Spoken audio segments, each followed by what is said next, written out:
CPI നേതൃയോഗത്തിന് ശേഷം ഇപ്പോൾ സംസ്ഥാന സെക്രട്ടറി MV ഗോവിന്ദൻ മാധ്യമങ്ങളെ കാണുന്നു. തത്സമയ സംപ്രേഷണം. ഒരു പ്രക്രിയയല്ലോ. ഞാൻ മന്ത്രിസഭയിലെത്തിയ ആദ്യത്തെ മന്ത്രിസഭാ യോഗത്തിലാണ് യഥാർത്ഥത്തിൽ ഈ അജണ്ട വരുന്നത്. അന്ന് തദ്ദേശ സ്വയംഭരണ സ്ഥാപനങ്ങളുടെ മന്ത്രി എന്ന രീതിയിൽ ഞാനാണ്. പിന്നീട് കുടുംബശ്രീ ഉൾപ്പെടെയുള്ള സംവിധാനത്തെ മുഴുവൻ ലക്ഷക്കണക്കിന് ആളുകൾ ഉപയോഗിച്ചിട്ടാണ് ഈ സർവേ പൂർത്തിയാക്കിയത്. ആ സർവേ പൂർത്തിയാക്കിയതിന് ശേഷമാണ് സൂക്ഷ്മാംശത്തിൽ ഓരോരുത്തരെയും കണ്ടെത്തി അതിദാരിദ്ര്യം അവസാനിപ്പിക്കുന്നതിനുള്ള പ്രായോഗിക പ്രവർത്തനം ആരംഭിച്ചത്. ഇത് കുറെ കൊല്ലമായി, 4.5 വർഷമായി തുടങ്ങിയിട്ട്. അന്നൊന്നും ഇതിനെപ്പറ്റി ഒരു അക്ഷരം പറഞ്ഞിട്ടില്ല. ഒരു കാര്യവും പറയാൻ അവർക്ക് ഉണ്ടായിരുന്നില്ല. ഇപ്പോഴും ലോകം മുഴുവൻ അംഗീകരിക്കുന്ന കേരളം ലോകത്തിന്റെ മുമ്പിൽ ഏറ്റവും കടുത്ത രീതിയിൽ ലോക ശ്രദ്ധയാകർഷിക്കുന്ന രീതിയിൽ ഇടപെട്ടപ്പോൾ അത് സഹിക്കുന്നില്ല.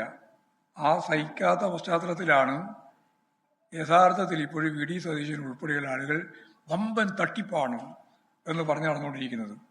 അങ്ങനെയാണെങ്കിൽ VD സതീശനോട് ഞാൻ വെല്ലുവിളിച്ച് പറയാം, കോൺഗ്രസിന്റെ ഉന്നത നേതൃത്വം ഉൾപ്പെടെയുള്ള ജില്ലാ പഞ്ചായത്ത്, കോർപ്പറേഷൻ, മുനിസിപ്പാലിറ്റി, ഗ്രാമപഞ്ചായത്ത് പ്രസിഡന്റുമാർ മുഴുവൻ, അതിൽ കോൺഗ്രസിന്റെയും ലീഗിന്റെയും ഉൾപ്പെടെ മുഴുവൻ തട്ടിപ്പാണോ? ആളുകളെ പറഞ്ഞ് വിഡ്ഢിയാക്കുന്നതിന് എന്തെങ്കിലും ഒരു അടിസ്ഥാനം വേണം. എന്ത് കളവും പറയാൻ യാതൊരു മടിയുമില്ലാതെ ഒരു പ്രതിപക്ഷ നേതാവും അതിനോടൊപ്പം ചേർന്ന് നിൽക്കുന്ന കുറച്ച് വിദഗ്ധന്മാരും. അതാണിപ്പം കേരളത്തിൽ കണ്ട ഒരു ചിത്രം. ഞങ്ങൾ അഭിമാനത്തോടുകൂടി തന്നെയാണ് പറയുന്നത്, അതിദാരിദ്ര്യം അവസാനിപ്പിച്ച ലോകത്തെ ഏറ്റവും പ്രധാനപ്പെട്ട കേന്ദ്രങ്ങളിൽ ഒന്ന് ഇന്ന് ലോക ചരിത്രത്തിൽ കേരളം തന്നെയാണ്. ഇന്നലത്തോടുകൂടി ബാക്കിയുള്ള ഒന്ന് ചൈനയാണ്. ബാക്കിയെല്ലാം മുതലാളിത്ത സമൂഹവും സമ്പന്നർ കൂടുതൽ സമ്പന്നരാകുക, ദരിദ്രർ കൂടുതൽ ദരിദ്രരാകുക. അങ്ങനെയുള്ള രാജ്യത്ത് എവിടെയാണ് അതിദാരിദ്ര്യം അവസാനിക്കുക? അതല്ലേ മുതലാളിത്തത്തിന്റെ രീതി.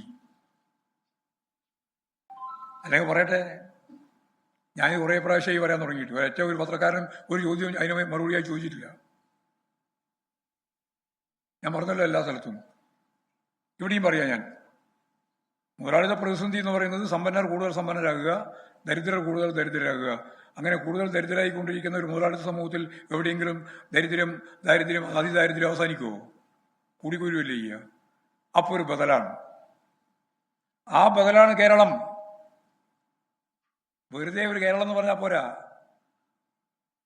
അതിദാരിദ്ര്യം അവസാനിപ്പിക്കാൻ സാധിക്കുന്ന ഒരു ബദൽ നിലപാട് മുന്നോട്ടേക്ക് വെച്ച് പ്രവർത്തിപ്പിക്കാനും അത് പ്രാവർത്തികമാക്കാനും കഴിയുന്ന MV ഗോവിന്ദൻ മാധ്യമങ്ങളെ കാണുകയായിരുന്നു. ലോകത്തെവിടെയായാലും ഏത് സമയത്തും 24 വാർത്തകളും ഓഗ്മെന്റഡ് റിയാലിറ്റി പാക്കേജുകളും എക്സ്പ്ലെയിനറുകളും വിശദമായി കാണാൻ ഞങ്ങളുടെ YouTube ചാനൽ നിങ്ങൾക്ക് സബ്സ്ക്രൈബ് ചെയ്യാം.